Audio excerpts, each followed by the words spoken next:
Hi, and welcome in, and welcome back to Divine Coherence and Living Relationships from the Inside Out. Today's theme is recognizing relationship dynamics as sacred reflections of our inner state. I'm Cheryl Bourget, and this is episode 2, Mirror, Mirror. Let's begin by returning to our breath and softening into our heart and getting connected before we move into this really rich conversation today. And so I invite you to close your eyes, put a hand on your chest and a hand on your belly, just right below your belly button. You can even rest your thumb in your belly button. Let's take 4 deep breaths in. Exhale for 4. And we're going to inhale through the nose for 4. Exhale through the mouth for 4. 2 more times. Bringing all of your awareness to this present moment now. 1 more time. And on your next exhale, you're going to open your eyes and come back. And let's get started. Yay. Okay, so this is going to be our sacred code that's going to lead this conversation.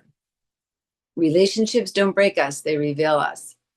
And every trigger is an invitation to meet ourselves more deeply, to meet ourselves more deeply. And I want to make sure you know that a trigger, or some people call it an activation, is something that we really appreciate about somebody and then something that we repulse about somebody. And I know repulse is a strong word, but the truth is we have that lightness of us and we have that shadow of us, and our shadow does repulse. It gets squirrely and crawly and creepy around some experiences we have with people, even the people that we're closest to. And usually it's the people that we're closest to. So let's look at the mirror principle. What does it mean? How do we see relationship as mirrors? So like I said, both what we admire and what we resist or repulse in another reveals something that's within us. Everything. Basically, anything, every person, place, and situation that you are engaging in is a orchestration of experience that you call to yourself from your energetic, from your consciousness, from the quantum field of your consciousness. But every person, place, and situation may overlap you in complete experiences of joy, and this is great, and this feels so good, and I love this. And then they may overwhelm you in sensations of, I repulse this, I can't believe this, bring out all your judgments and all your insecurities and all your own poor behaviors and patterns and strategies, right? And so, and when we're looking and this reveals something to us, we can come into a experience of projecting or transferring or just taking it in and not like sort of deflecting it back to somebody, but letting it land on us, and to get in touch with what is the projection that may be happening here. What is the transference that I'm extending here? What is it that's available for me to claim so that I can move from feeling like a victim and get into that creative consciousness? We talked about that in episode 1. And so the mirror really is the space that begins to tell you where you are co-creating in your own victim consciousness. And it's uncomfortable because this can feel like pressure. Just doing this exercise is going to tweak your ego in some way, and it's going to challenge you to become very humbled so that you can start to claim more and more responsibility for your own energetic experiences. What is it that you're radiating out into the world? What is it that is radiating back to you, that's being attracted back to you? So you get to move from that victim to that creative consciousness. So the perspective I want you to really hold is that others show us where love is asking to land within us. It's asking to land within us. And I'll demonstrate that more from a personal story. um, moving from being reactive, basically, right? A reactivity to a revelation. And there was a time that I deeply admired my partner's generous financial spirit. Mm, he was so generous. And I celebrated that. Like I appreciated him. I was vocal about that. And it served me to learn how to become a receiver in that masculine feminine dynamic that I had with this particular partner. And then as I stayed with this space inside of myself and learning to trust, right? I also realized that the thing I appreciated about him, and this is true in a lot of cases, is also the thing that I was desiring to develop within myself. And I have a very abundant and generous way of being with people, and it comes energetically through the currency of nurturing, of being present, of listening, and being supportive. And of those, right? I shed those qualities that are finely tuned and developed in me generously into the world. And I had a desire to be able to be that same way financially, to receive financially in a generous way, but also to be able to penetrate the world in a generous way financially. So I was recognizing that it was a little uncomfortable to realize that, but I really loved it about him, but I also wanted to claim it inside of me. And so that mirror was telling me the same potential that he had, I had within me. And not only did I have it within me, but I really desired to be activated in it. And so it's like, yay, he's modeling for me what already exists for me. And that's, it could be humbling. I appreciated it, but it's humbling. Also, it could be to just know that I need to learn this from this man. He's giving me this opportunity to learn how to bring on my own masculine essence in a different way for myself, right? He was inviting me, my own masculine essence, to come online in a different way and support myself in a different way. So I grabbed that and I took that in and I was able to receive that. At the same time, his mirror revealed where I felt really uncomfortable.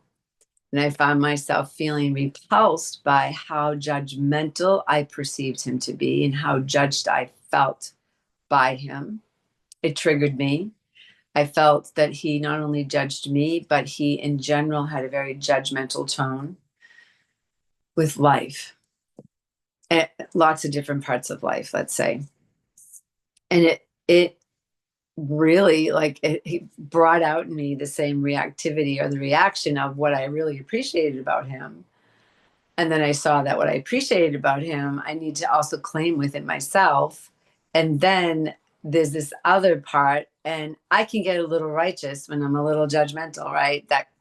And so I had to pause and see that this judgmental part of him, his judgmental persona, was something that was resonating inside of me and in a very deep way because it created lots of triggers in me. In our own intimate or like our personal relationship, when I felt judged by him, it was often because I had him on a pedestal. And so he was able to trigger some of my insecurities. I projected such intelligence and his education and his, how it was that he served the world. I used it.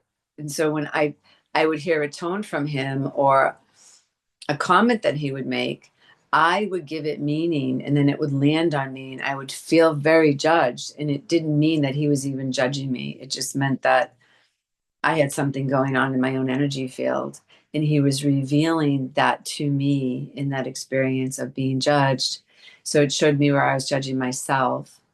And then if I got really honest with myself, I was able to see that I too had some harsh judgments. But in my mind, the things I was judging, they were judge worthy, right? They just weren't necessarily the same things that he was judging. But nonetheless, I had that inside of me. It was alive. And it was an opportunity for me to make a conscious decision not to do what I would do to him often, which is try to shame him, right? I would confront how judgy he would be being. And instead, at this point in my journey, I decided I wasn't going to let this opportunity about myself shame myself, but I was going to choose to be empowered. I teach this stuff. I know the value of this, so I was able to get myself into an empowered state and become curious in all the ways that I just explained to you, to really decipher it down. To I felt judged by him, what was going on inside of me. Yeah. And even to come to realize that I thought he was judging me, he was far from judging me. That's not even what was going on. And then also to see that I had this way of judging other things that I thought were judge worthy, even though they weren't things that he was judging at that time, but I for sure was. So in the dynamic between he and I became able to choose love. I moved myself into a neutral place. I took responsibility for what I was experiencing. And then I was able to shift myself into love, which invited me into a new dynamic, right? He and I were able to step into a new dynamic that was rooted in compassion and mutual growth. And so in this storyline, the power of this mirror was I was able to course correct some dynamics that were happening inside of me. I experienced them with him first. I owned them within me, and then I was able to shift my perspective into this state of love. And then what happened between he and I was that I I was able to claim where I felt he was judging me. He wasn't judging me, so I was able to claim that energy. I could also see how I was judging him, and I was able to pull back on judging him. And now, just by me claiming in those two ways responsibility, it freed up energy in our containment, which then brought us into another level of connection. I started leaning more towards what I really wanted to experience with him and get aligned with that. And I had less and less experience of him being in a judgmental state because I cleaned it up in my consciousness. And in this way, he just met me where I was. I unenmeshed us, which freed him in that dynamic with me. And that's what was most important. And then what went down inside of him was between him and his connection, right? His alignment. And I never spoke to him about this.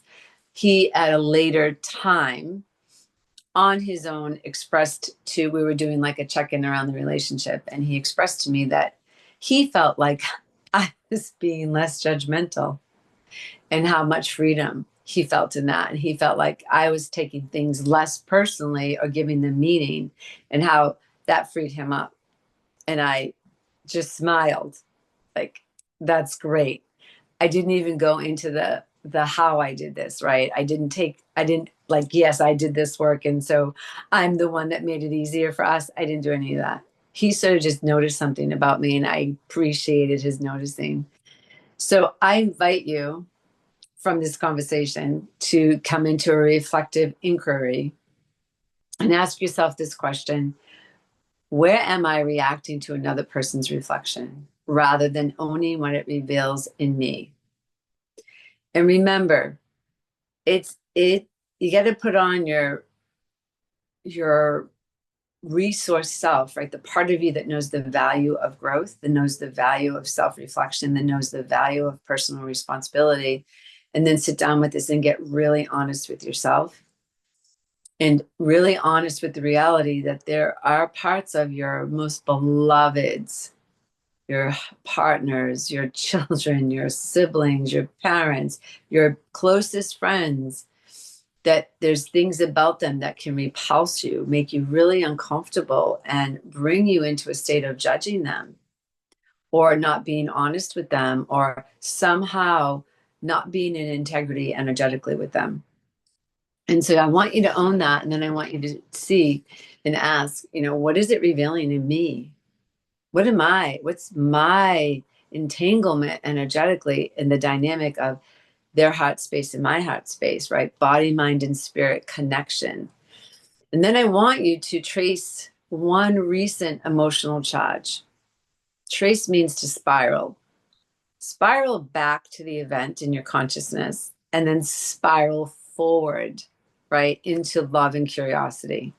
And then ask yourself some of the deeper questions about the mirror, the reflection, and also the parts that you repulse, and become curious. Because at this point, what I was able to do and what you're going to be able to do is ask yourself at the end of this exercise, what have I learned? What have I come to understand? And how is it informing me in my next steps in this relationship? Right? What am I becoming to understand? How does it inform me in my next steps in this relationship? Which just means, what am I going to take responsibility for within myself as I co-create and spiral forward in this relationship? And then um, see what happens for you. And keep in mind, like, let this relationship or experience or place, whatever it is, remember that it's a divine teacher, and then let the experience, um, let it be met with grace and without shame. And remember, when we respond from coherence, we stop asking others to fix our reflection. That's ultimately what I want you to be able to do, is see it, spot it, you got it, is another way of saying that. But we're talking in this quantum field of energy, in the quantum field of energy, and the reality that energy aligns itself with like, right? And that the enmeshment at the spiritual level, at the quantum field with between you and another person, is a quantum energetic drawn together for the purpose of you unenmeshing this within your own consciousness so that you can grow. So this is a sacred experience. We don't want to ask people to change for us or to fix us, because then they take away our responsibility to become a conscious creator. And it literally keeps us in this victim cycle. So this is a real sacred invitation. Relationships are sacred portals for us to be on our path of expansion, our path of evolution, our path of coming back into coherence in the quantum field of love, of where our soul and energy is sitting in that sacred seat with source, with God, with love, with clarity, with cohesion, with creator power. Yes. So I would love to hear what this has stirred in you.